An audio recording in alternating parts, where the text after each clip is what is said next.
Welcome back, Playmakers. I'm your host, Liv Me Sick. It is noon, and you know what that means. Showtime. Stay tuned for a local high school football update from Gus Balo, and later on, we will have Andrew Lind live at Allen Fieldhouse previewing the Kansas Jayhawks' first official home opener tonight. Now, don't go anywhere. Grab yourself a seat and a sandwich because our show is just getting started. All this and more on Playmakers. 8, 7, 6, 5, 4, 3, 2, 1, go.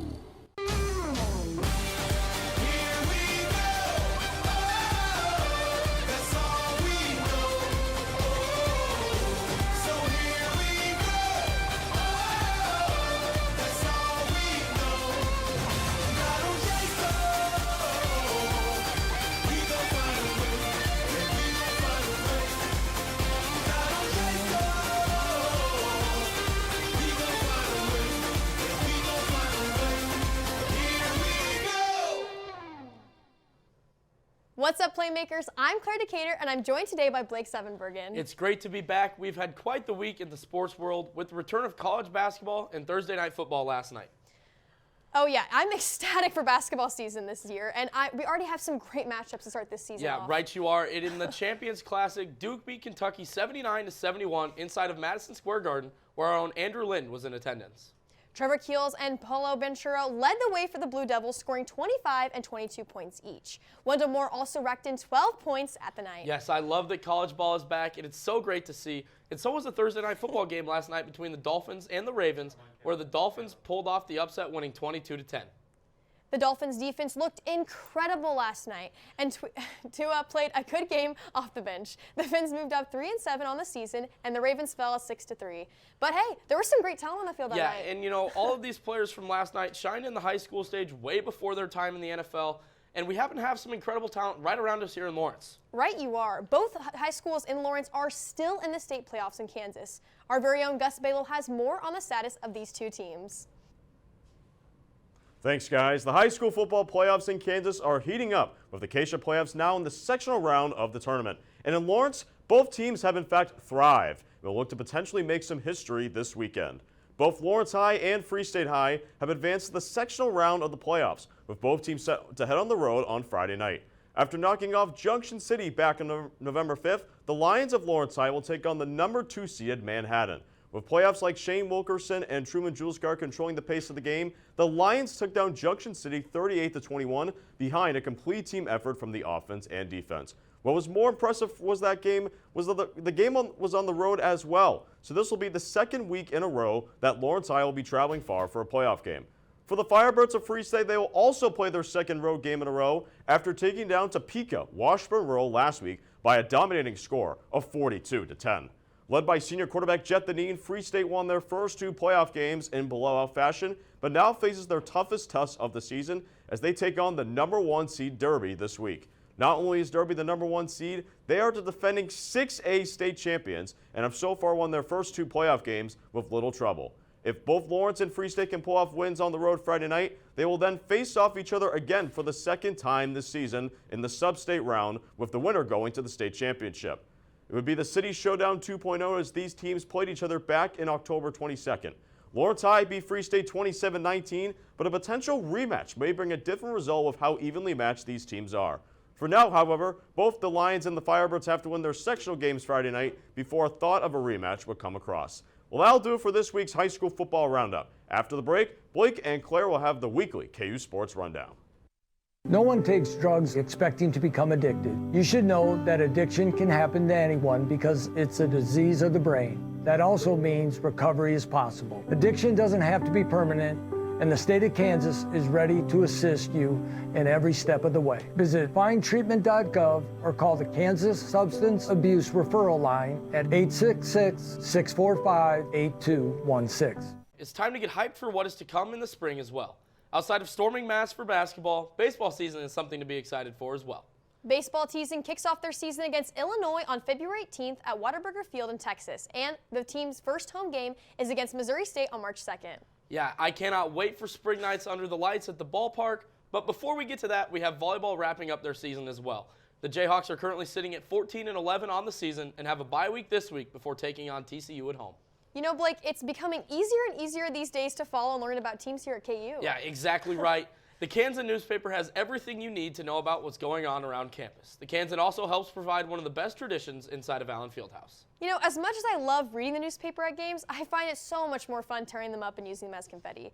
This tradition has been a part of KU basketball for a very long time. Yes, and our own Caroline Soro happened to have the cover story on the last game's paper, and Maya Peterson and Riley Kramer have more on the history of the Kansan.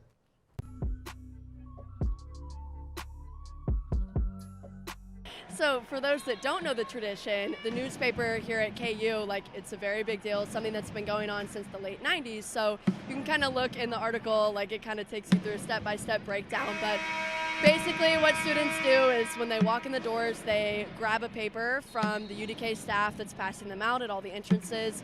They walk up to the student section, and you can, like, split that paper into different sections. And the announcement of each player's name, everybody, like, slings a handful of the newspaper into the air, and there's just pieces of confetti, like, floating down through the whole introduction. And it's just a really, like, magical, really ceremonial experience. Well, the first time I saw the confetti tradition was actually when I was a freshman. So I'm a junior this year. I'm one of, like, the rare, like, in-between classes, I guess, where I was here as a freshman and got to see it before COVID hit. And so I kind of knew what it was going into it, which was great because it gave me the experience to write the article. And I was, like, that much more passionate about it because I was like, okay, like, people need to know this is a tradition that needs to go on. And I want to be the person that, like, helps, you know, people understand what this is and help, you know, keep it up. And so it was awesome to be back in Allen about a week ago and just be part of that again, because I haven't been able to do it in so long. My favorite part of the article is the very last sentence where it just talks about Allen Fieldhouse, and it says Allen Fieldhouse is back, and so is the confetti. It's just kind of ominous, and I feel like kind of sets the scene because it is such a big deal here at Allen Fieldhouse. It was just a great feeling, and I've always been a student in the stands, but it was cool to be part of that tradition in a different way this time around. And so I wouldn't trade it for the world, and I was very grateful for the opportunity.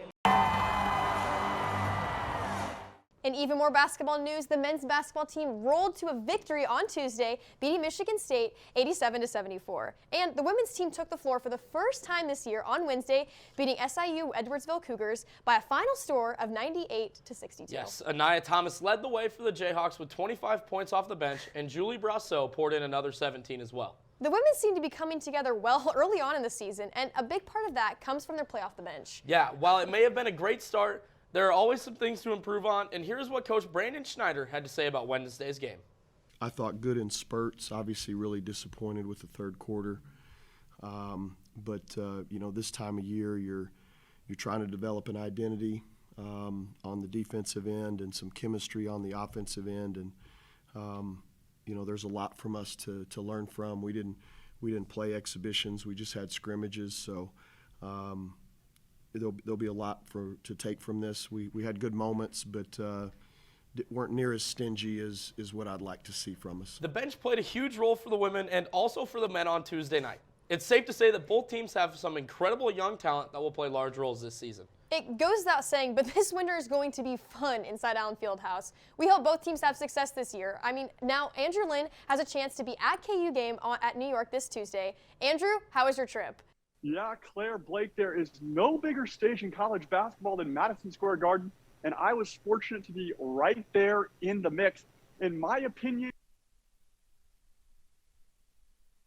Kentucky, 4 Hall of Fame coaches and 4 historically champion programs. But as a sports journalist, the best part about being in the building was being surrounded by the industry's biggest names. Guys, at one point, NBA's Adrian Wojnarowski was to my left, ESPN's Holly Rowe was to my right, and right behind me was the man, John Rothstein with CBS. So definitely a dream come true.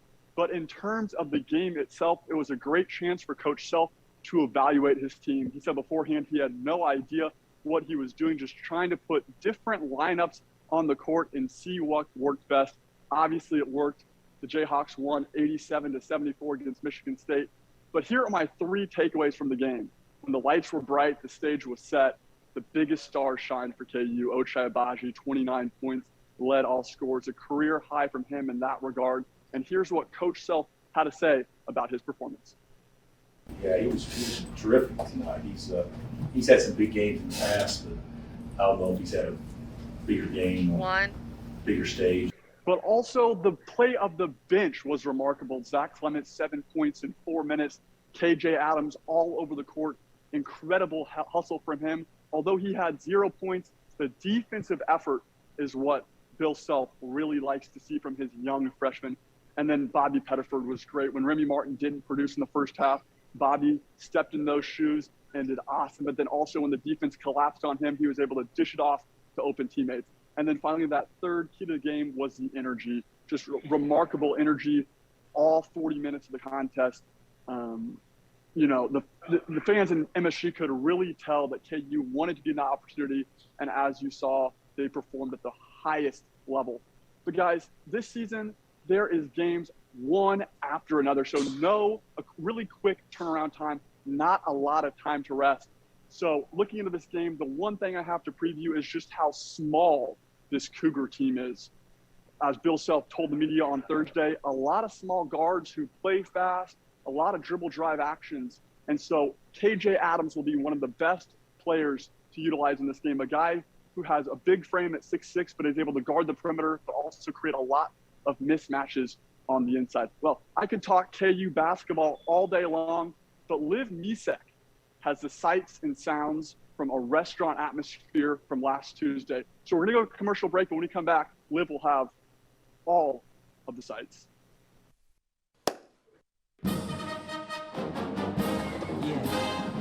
Yeah, I was just clapping. Sorry. This is where everyone's talking amongst themselves. Do you know how to do it? Do you know how to do it? Are we supposed to smile? When do we start? Somebody over here already started. Can we talk about the piccolo part? It's the most complicated one. It is. If you listen, you're doing it when the band's not playing. You have to tell me when it starts. I still don't know. Here.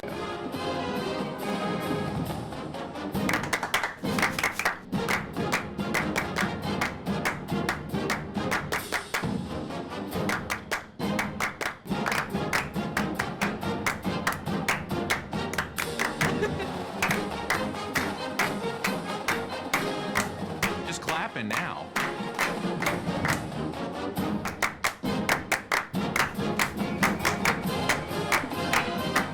No humps.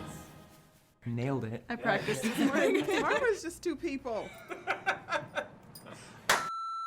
It has a right and a wrong way of doing it.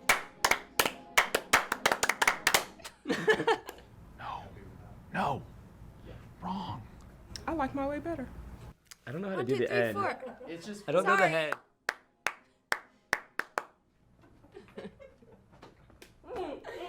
It's hard by yourself. There's nothing better than cheering for the Jayhawks in a packed Allen Fieldhouse or filling the booth. But where are you watching the Jayhawks when they are on the road?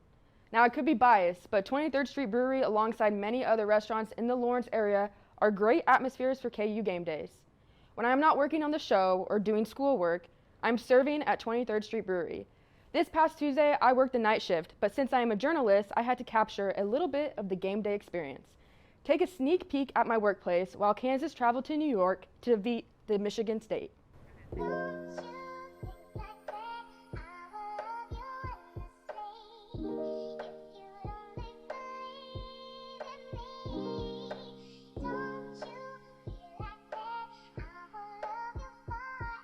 Kansas basketball games, people are just a little bit more excited here, so the atmosphere is a little bit more fun and inviting because when we have football games, you just never really know how it's going to go. So we are always really proud of our basketball team. When we have a KU home game, it definitely increases the business that we get here at the restaurant. Obviously, with an away game, it still does as well. Not nearly as much as the home game, but we still get a crowd to watch it.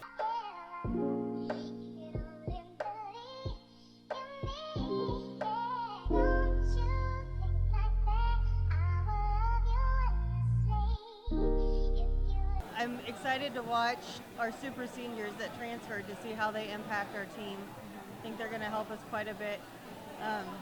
Our freshmen, I think, are going to be fun to watch develop. Hopefully be here for 4 years. Yes, a lot of people, our Bill Self pasta is probably one of the most popular things on the menu, and then the Schneider burger is one of our probably top 3 burgers that are ordered. Don't forget to tune in to tonight's episode of Live with Liv, as I will be giving a brief schedule update on our Kansas Jayhawks. Follow us on Instagram at PlaymakersKU, and make sure to turn on story notifications for coverage of tonight's home opener, and also our very own Caroline Sorrell will be updating you on the football game in Texas. Take a look at her latest update. Hey guys, what's up? We're here in Dallas. We're heading to Austin right now. We're just loading the car and everything, and we'll keep you updated this weekend with live coverage of the game and more, so stay tuned.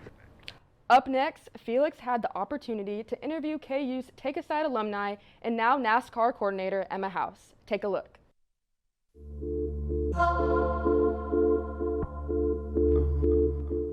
Hello, I'm your host Renato Felix, and welcome to Off the Nest, a segment where we interview former Jayhawks. Today, I'm with a very special guest. She is a KU alumni, 2021 graduate, and now she works at NASCAR as a weekly racing operations coordinator.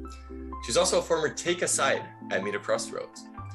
Please welcome Emma House. Thank you, Emma. Thank you for being here with us. Thank you for using your time to be here, and please introduce yourself.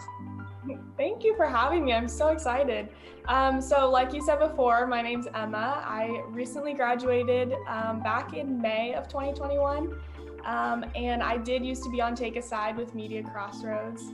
How did you end up working with NASCAR? Did you internship there? How did that come about?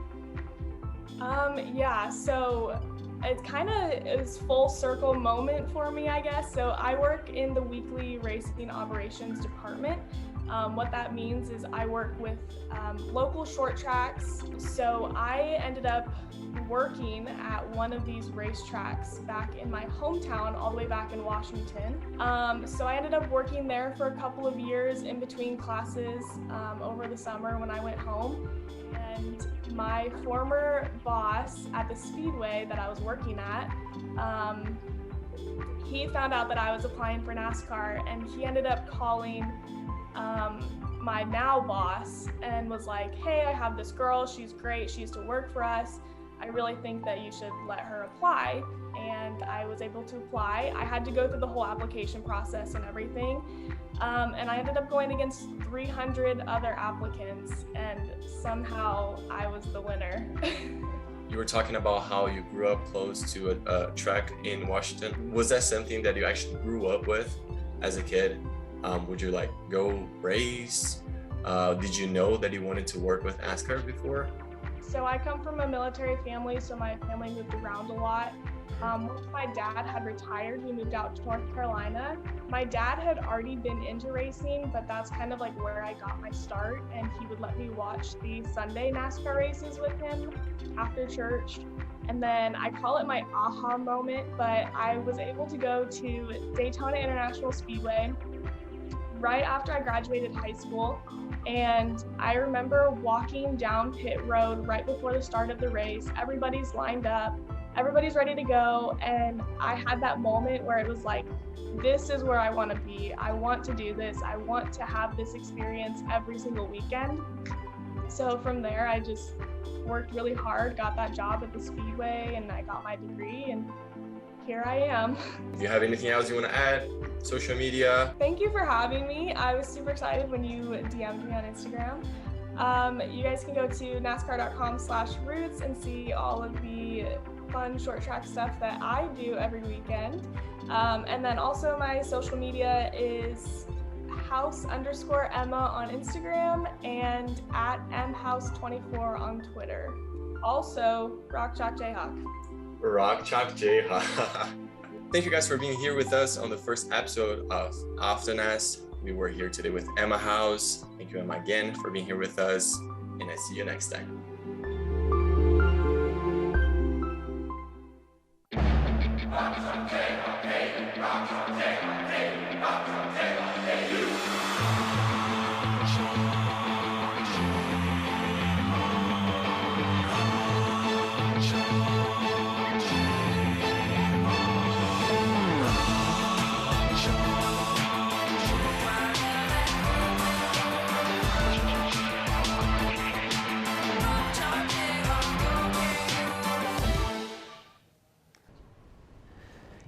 USA Olympic gold medalist Suni Lee said she was pepper sprayed last month in a racist attack while she was out with a group of friends in Los Angeles.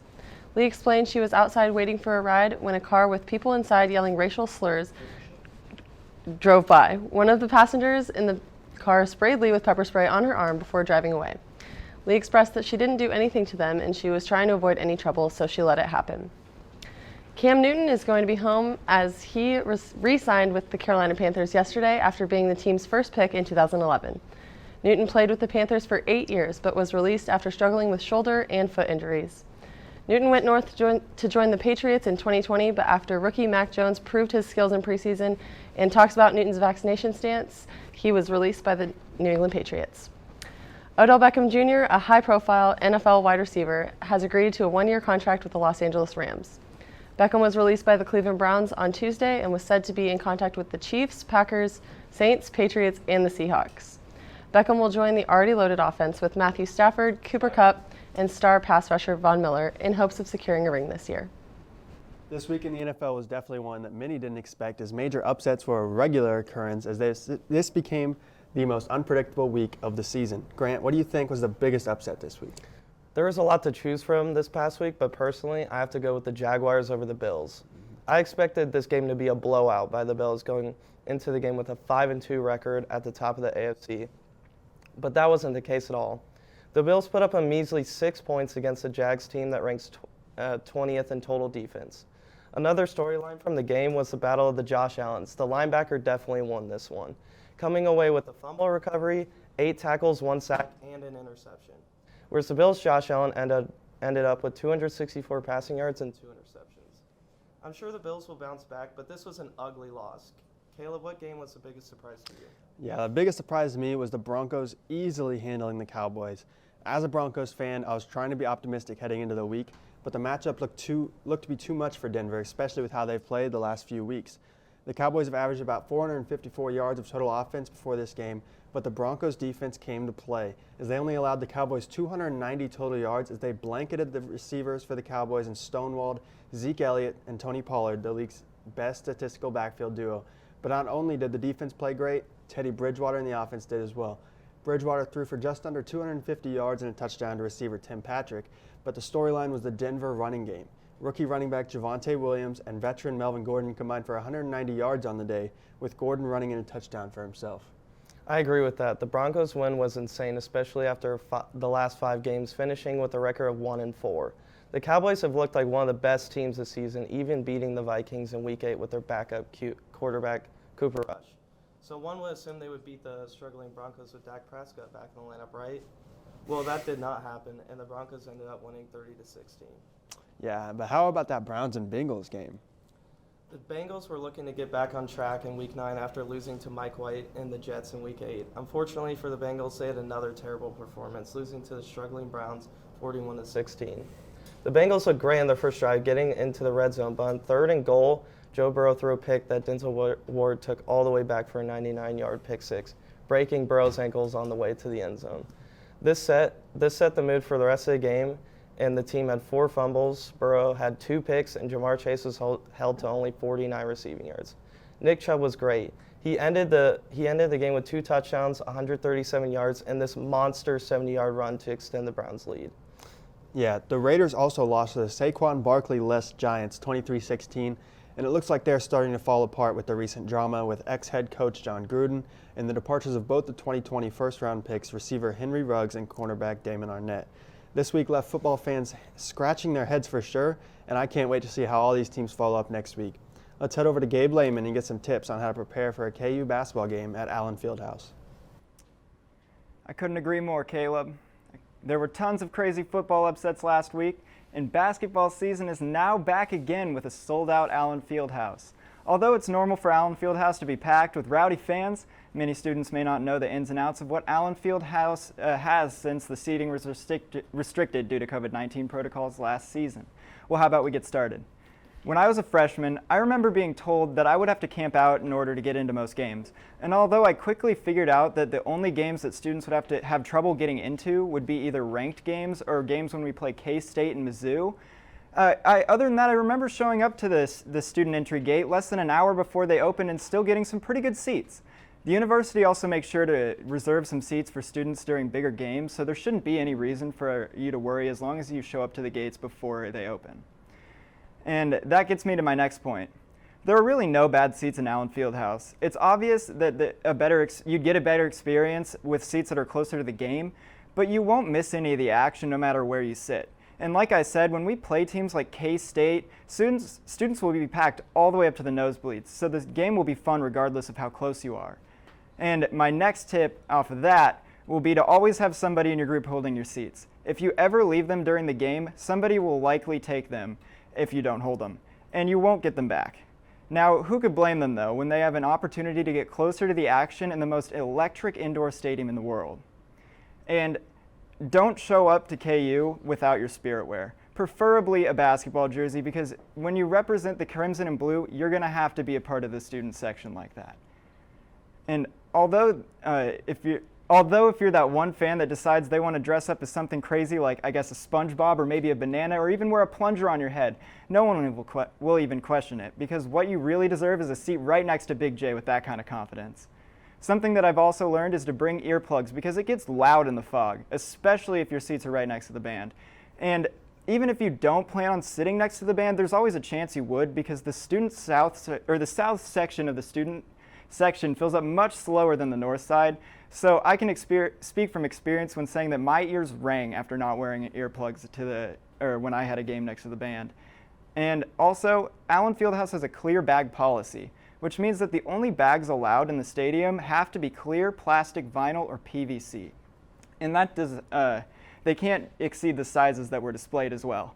This means no purses larger than clutch bags, backpacks, or even fanny packs. And the only exception would be for medically necessary supplies in a bag appropriate for the medical supplies. Finally, make sure to be respectful of the staff and the athletes in the stadium. It has been a long time since Allen Fieldhouse has been sold out, which is why we shouldn't forget to treat others the way we would like to be treated. That's all I have for today. How do you think I did, Liv? Yes, Gabe, you did great. Amazing tips, but let me add this one. Allen Fieldhouse is an old building, so there is no AC. If you attend, make sure you wear light clothes because it gets so hot in Allen Fieldhouse, especially when it's packed. Well, Jayhawks, that's all the time we have for today's show. Don't forget to follow us on Instagram at PlaymakersKU and turn on our story notifications for the latest updates. Tonight, the Kansas Jayhawks take on the Tarleton State Texans for a 7 p.m. tip-off, and tomorrow, our football team takes on the Texas Longhorns for a 6:30 p.m. kickoff. Have an amazing weekend, Jayhawks, and remember, it's not about the game you played, but the plays you made. Rock Chalk.